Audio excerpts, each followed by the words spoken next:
नमस्कार, मी संकेत आवटे. जर तुम्ही सुद्धा SIP करत असाल आणि महत्त्वाची गोष्ट SWP करत असाल आणि ज्या पद्धतीने ते तुम्ही आता करताय ते लवकरात लवकर थांबवा, अन्यथा जो काही लॉस होतोय तो पुढे कालांतराने काही वर्षानंतर खूप मोठा तुम्हाला दिसणार आहे. हे जे काही मी बोलतोय ना, हे प्रत्येक गोष्ट मी व्यवस्थित आकड्यानिशी तुमच्यासमोर मांडतोय, ज्यामधून तुम्हाला कळेल की मोठा पैसा कसा बनवला जातो, तेही मार्केटमधून. सेफर साईडला बऱ्याच लोकांच्या डोक्यामध्ये एक धारणा आहे की डेट फंड आपल्याला पैसे मिळवून देत नाही. त्याला कसं युटिलाइज करायचं, त्याचा कसा उपयोग करायचा, हे मी तुम्हाला व्यवस्थित या व्हिडिओच्या माध्यमातून सांगतोय. पण त्याआधी नेहमीप्रमाणे चॅनलला सबस्क्राईब करा, बेल आयकॉनला प्रेस करा, कारण अशाच इम्पॉर्टंट व्हिडिओज फ्रीमध्ये तुमच्यापर्यंत पोहोचण्यासाठी मदत होते. काही एक्झाम्पल मी तुम्हाला दाखवणार आहे, बऱ्याच गोष्टी मी तुमच्यासोबत डिस्कस करणार आहे. एक उदाहरण बरं का, 50,000 मी इक्विटीमध्ये इन्व्हेस्ट करतोय, 50,000 इक्विटीमध्ये झाल्यानंतर 10,000 मी डेट फंडमध्ये इन्व्हेस्ट करतोय, विच इज टोटल 60,000 रुपये. आता माझ्याकडे 1,00,000 रुपये आहेत. 60,000चा एक्झाम्पल का, आकडे बदला. माझ्याकडे 5,000 आहेत, तुम्ही आकडे बदला. इथं आपण घेऊ शकतो 5,000 रुपये, ओनली 5,000 इथं इन्व्हेस्ट होतील. इथे 2,000 आहेत तुमच्याकडे, 2,000 टाका, टोटल 7,000 येईल. मी एक्झाम्पल आता कॅल्क्युलेट केलेला आहे, आकडे सुद्धा आपल्याला डिसेंट दिसतात म्हणून मी हे एक्झाम्पल देतोय. नंतर तुम्हाला आकडे कमी करून सुद्धा मी दाखवू शकतो, तेही दाखवतो. आता एवढं सगळं कॅल्क्युलेशन आहे. माझ्या मताप्रमाणे या सगळ्या गोष्टींची तुम्हाला गरज नाही. सो मी काय करेन, या सगळ्या कॅल्क्युलेशनना ना मी हाईड करण्याचा प्रयत्न करतोय. सो 1 बाय 1 मी गोष्टी हाईड करतोय. आता मला जेवढ्या गोष्टींची गरज आहे त्याच गोष्टींची फक्त आपण आता चर्चा करणार आहोत. हे डेट फंड पण मी हाईड करून टाकतो. सांगण्याचा मुद्दा माझा एवढाच आहे, ही प्रॉपर कॅल्क्युलेशन करून या गोष्टी मी तुमच्यासमोर मांडलेल्या आहेत. हा जो पहिला कॉलम दिसतो तो NAV दिसतो इक्विटी फंडचा. हा जो कॉलम तुम्हाला दिसतो तो आहे डेट फंड मधून होणारा इन्कम. आता हे कॅल्क्युलेट कसं केलं बघा बरं का, ऑलमोस्ट 21-22 दिवस असतात. सो मी इमॅजिन करतोय की मी दररोज SIP लावतोय. आता तुम्ही SIP कशी लावू शकता, मंथली लावू शकता, क्वार्टरली लावू शकता, डेली लावू शकता, हाफ इयरली लावू शकता, काहीही प्रॉब्लेम नसतो. कॅल्क्युलेशनला बरं जावं, चांगलं दिसावं, रोजचे आकडे अपडेट व्हावे म्हणून मी डेली SIP लावली. अदरवाईज मी तुम्हाला सांगेन मंथलीच लावा, काही प्रॉब्लेम नाही आहे. सॅलरी झाली की 2-4 दिवसानंतरची डेट लावून द्यायची, डोक्याला त्रास नाही, त्याच दिवशी बरोबर कट होतात. डेली लावली, प्रॉब्लेम काय होतो, अकाउंटला पैसे असतील नसतील, अननेसेसरी तुमची बँक तुम्हाला फाईन लावते, हे सगळे प्रकार होत जातात.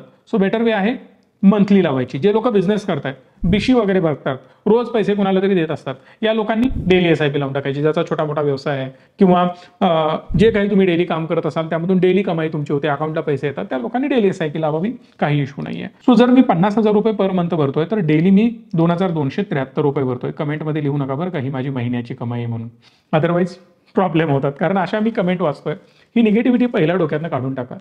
तुमची कमाई महिन्याची तेवढी असेल, माझी होती महिन्याची 5,000 कमाई होती, पण ती नंतर वाढतेच ना, मेहनत करायलाच पाहिजे ना. जर मी ती केली नाही, आयुष्यभर मी तिथंच राहणार, ग्रोथ कधीच होणार नाही.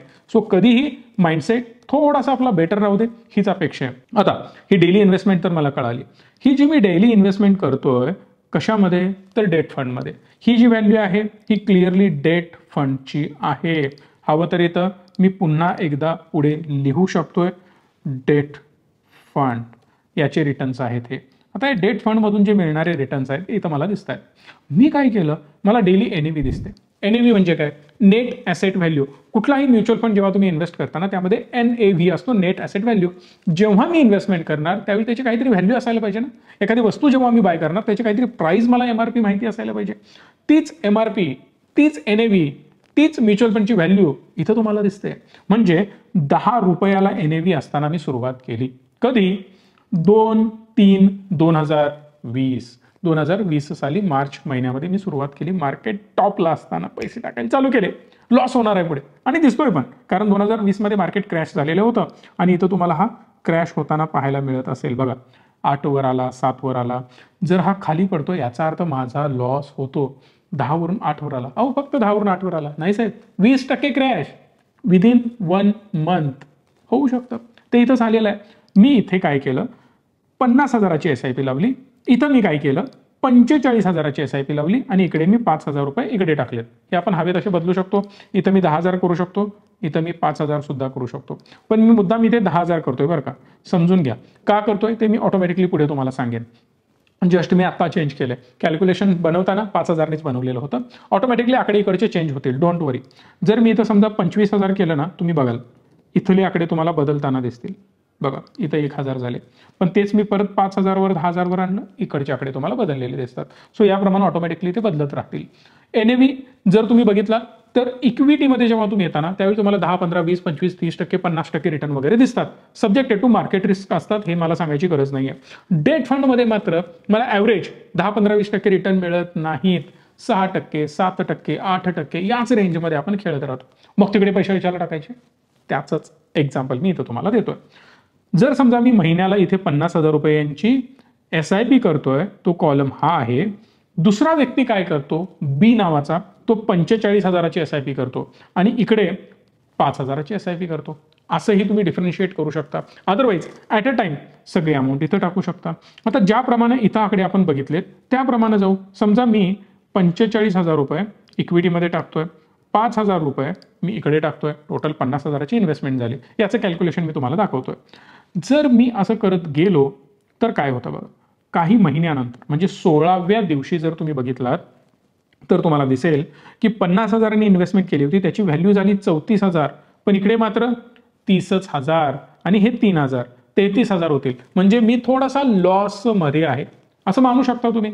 पण अजून थोडं जसं मी पुढे जाईन, मी काय केलं की हा 10 रुपयाचा माल मला 8 रुपयाने मिळतोय, 20% मार्केट पडलंय. जे माझे इथं पैसे होते ना ते उचलले आणि इकडे ऍड करून टाकले. सिंपल आहे. त्या बकेटमध्ये मी काहीतरी भरत चाललोय ना, ते भरलेले पैसे मी काढून इकडे ऍड केले, जेणेकरून माझी इथली व्हॅल्यू 36 रुपये झाली. परत ते हळूहळू वाढायला लागली. कशी वाढायला लागली, इकडे पण मी 5,000 रुपये पर मंथ ऍड करतोय, which is SIP, systematic investment plan. SIP असेल, लमसम असेल, सगळे पैसे म्युच्युअल फंडमध्ये येतात. एवढं लक्षात राहू दे. बरेच लोक विचारतात SIP आणि म्युच्युअल फंडमध्ये डिफरन्स काय. काही डिफरन्स नाही, सगळा पैसा तुमचा म्युच्युअल फंडमध्येच जातो. SIP म्हणजे महिन्याला भरणं, लमसम म्हणजे एकदम भरणं.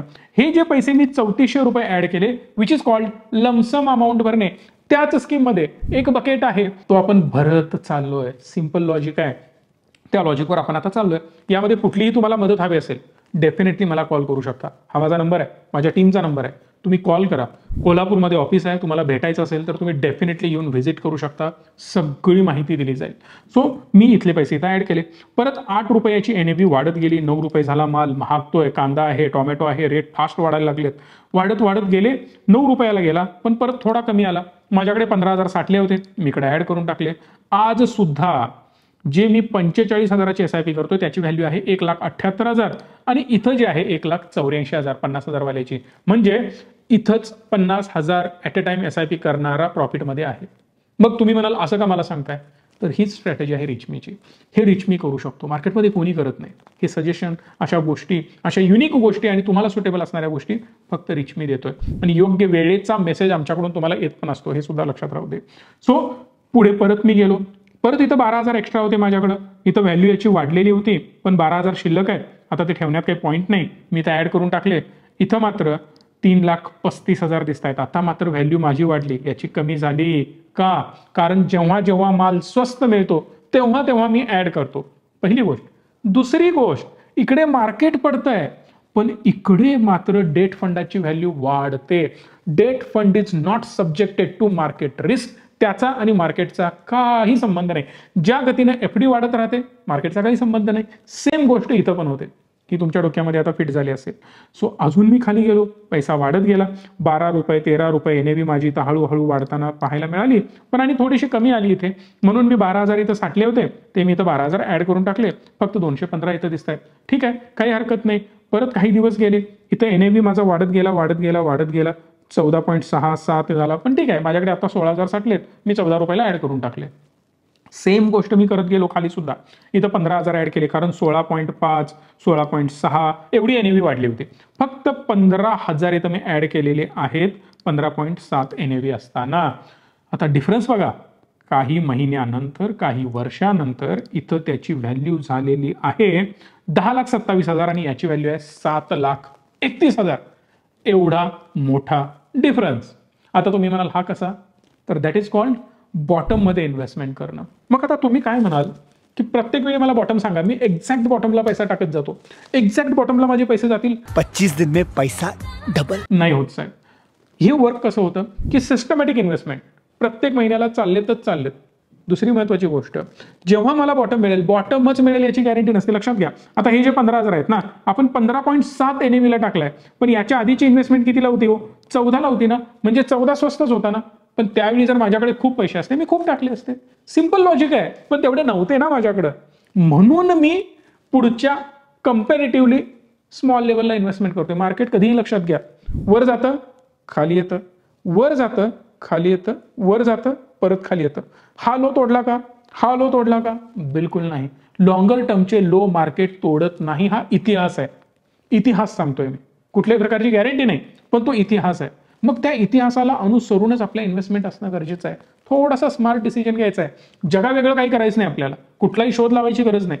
छोटासा स्मार्ट डिसिजन, जे पैसे आहेत ना 4, थोडंसं खाली टाकत राहायचं. बाकी नॉर्मल इन्व्हेस्टमेंट ही चालूच ठेवायची, त्यामध्ये गडबड करायला जायचं नाही, अन्यथा फसाल. तो चुकीचा डिसिजन असेल. जेव्हा पैसा असतो ना, तो टाकून द्यायचा. आता आपण SIP करतोय म्हणजे काय, मला महिन्याला 50,000, 60,000, 70,000 एक्स्ट्रा शिल्लक राहतात, लाख रुपये पगार आहे, त्यातली अमाऊंट बाजूला आहे, ती मी टाकत जातोय आणि त्याचा हा डिफरन्स येत जातोय. जेव्हा जेव्हा पैसे साठतील, आता इथं खूप दिवस मी टाकलेच नाहीत, इथं 22 रुपये 21.3 NAV असताना मी टाकला, म्हणजे महाग असताना 14 रुपयाला असते तर त्यावेळी टाकला असता, ऑलमोस्ट पैसा डबल झाला असता. पण इथं हळूहळू साठले ना, म्हणून मी इथं टाकतोय.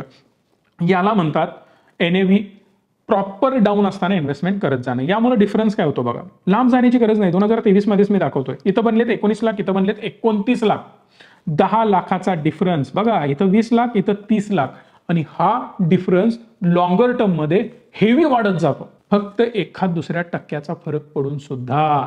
आपल्याला काय वाटतं, NAV कुठं आहे? 20 वर आहे. आता कधी आला? 18 वर आला. 2 रुपयाचा तर डिफरन्स आहे नाही साहेब, 10% डिफरन्स होतो तो. हे थोडंसं समजायला पाहिजे. जे की आत्ता मार्केट डाऊन आहे, ओढून सांगतोय. मार्केट डाऊन असेल ना, तेव्हा आपण खिशाला कुलूप लावून घरी गप्प बसतो, आणि मार्केट वर गेलं की सगळे कुलूप उघडतो. अरे याचे एवढे वाढले, त्याचे एवढे वाढले, मी पण टाकतो. हे आपलं चुकतं, आणि इथं आपण सुधारायला पाहिजे. आता पुढची स्टेप काय येते, एक एक्झाम्पल मी तुम्हाला दाखवतोय की इथं 45,000 आहे. समजा इथं मी 25,000 ऍड करतोय, काही हरकत नाहीये. इथं मी काय केलं, 15,000 रुपये ऍड केले. SWP वाल्यांसाठी बोलतोय बरं का. आता SWP वाल्यांचा प्रॉब्लेम काय आहे की आपण विड्रॉल करतो दर महिन्याला. मार्केट वाढू दे पडू दे काही फरक पडत नाही, आपण काढत राहतो. कन्सेप्ट चुकीची आहे का, तर 100% नाही. ही कन्सेप्ट फायदा देणारीच आहे.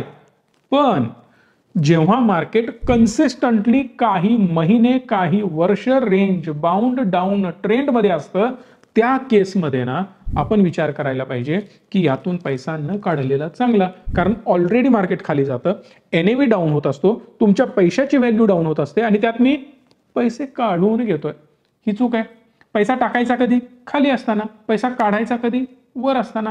हे सिंपल लॉजिक तुम्हाला कळालं. मग तुम्ही स्मार्ट डिसिजन काय घ्यायचा बघा, सांगतोय. इथं तुम्ही काय केलात, 5,000च्या ऐवजी समजा 10,000 टाकताय. यामध्ये फक्त डायव्हर्सिफाय करायचं, इकडे थोडे पैसे, इकडे थोडे पैसे, एवढंच डोकं लावायचं आहे. मोठं डोकं लावायची काही गरज नाही यात वेगळं असं, राईट. सो आता मी काय केलं, खाली येत गेलो, ही व्हॅल्यू माझी वाढत चालली आहे बघा. 40,000, 50,000, 60,000 अशी करत ही व्हॅल्यू माझी हळूहळू हळूहळू जर इथं बघितला तर 1.5 लाख, 2 लाख वगैरे होत चालली आहे.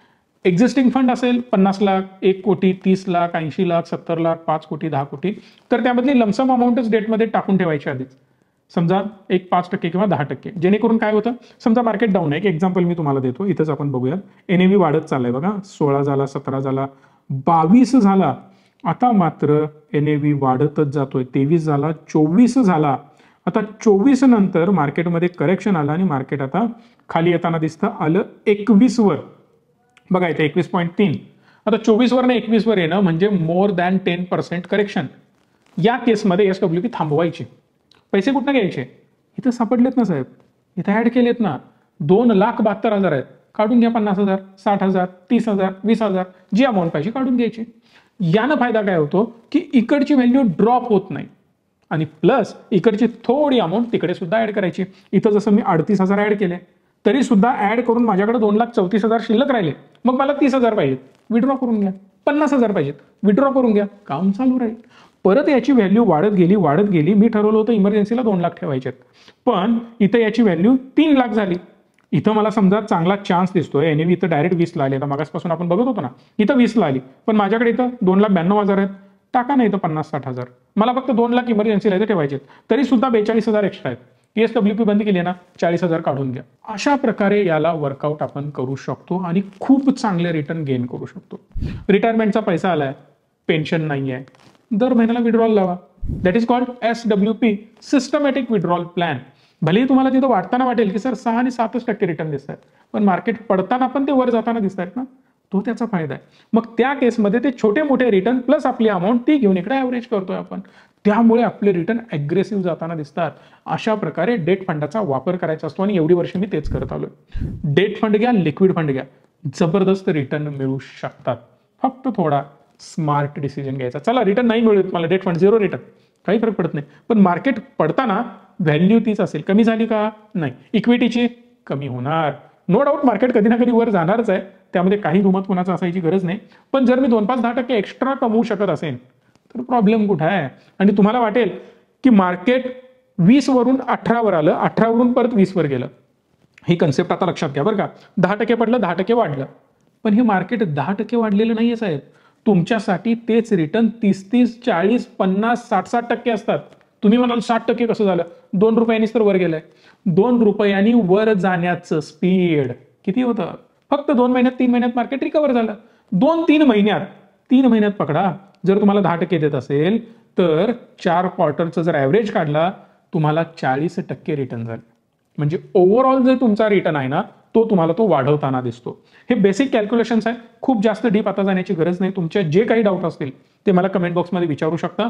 मी याची उत्तरं तुम्हाला पुढच्या पार्टमध्ये देऊ शकतो. व्हिडिओला लाईक करा, शेअर करा, मॅक्सिमम लोकांपर्यंत पोहोचवा. कारण जर तुमचं एखादं डीमॅट अकाउंट जरी आमच्याकडे असेल ना, तरी आम्ही तुम्हाला free of cost courses provide करतो. या नंबरला कॉल करा, माहिती घ्या आणि आनंदी राहा. धन्यवाद. Stay tune and stay positive.